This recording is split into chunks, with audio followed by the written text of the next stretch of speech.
Erik the Red, also known as Erik Thorsteinsson, was a Norse explorer and Viking warrior who lived in the 10th century. Born around 950 AD in Norway, Erik is best known for founding the first Norse settlement in Greenland, which he named Erikstadir, Erik's homestead. His red hair and beard, which earned him his nickname, were said to be as fiery as his temper. According to the Icelandic sagas, medieval texts that tell the stories of the Vikings, Erik was banished from Norway and later from Iceland for his involvement in a series of violent disputes. Despite his tumultuous past, Erik's voyage to Greenland marked the beginning of a new era in Viking exploration and expansion. Born in Rogaland, Norway, around 950 AD, Erik Thorsteinsson, later known as Erik the Red, moved to Iceland with his family at a young age. His father, Thorstein Eriksson, had been exiled from Norway, and the family sought a fresh start in the Viking settlement of Iceland. Growing up in a culture that valued strength, courage, and martial skills, Erik developed into a skilled warrior and sailor. However, his hot temper and aggressive behavior led to a series of violent disputes, culminating in the murder of two men. As a result, Erik was exiled from Iceland, forced to leave behind his family and home. During his exile, Erik sailed west, exploring the unknown waters of the North Atlantic.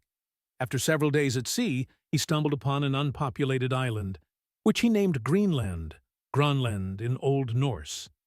The island's lush green landscapes and natural resources impressed Erik, and he saw an opportunity to establish a new home and start anew.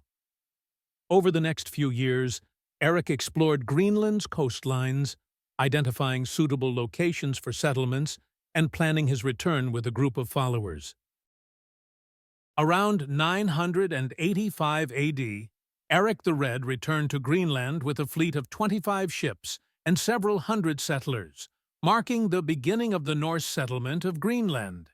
He established the eastern settlement, Eystribygd, on the southwest coast, near present-day Qaqortoq, and the western settlement, Vestribygd, near present-day Nuuk. The settlers built homes, churches, and farms, adapting to the harsh Arctic environment. They hunted, fished, and raised livestock, and the settlement thrived for several centuries. The Norse Greenlanders developed a unique culture, blending Scandinavian traditions with Inuit influences. At its peak, the settlement population reached around 5,000 people, with the eastern settlement being the larger and more prosperous of the two. The Greenland settlement became an important hub for trade and exploration, with the Norse Greenlanders playing a significant role in the Viking Age's expansion into the North Atlantic. Erik's story is recorded in the Icelandic sagas, medieval texts that tell the stories of the Vikings. Erik the Red is remembered as a pioneering figure in Viking history, credited with founding the first Norse settlement in Greenland, establishing trade routes between Greenland and Iceland, and encouraging exploration and settlement of new lands. His legacy extended through his son, Leif Erikson, who would later make history as the first European to reach North America, a remarkable achievement that preceded Christopher Columbus's arrival by nearly 500 years.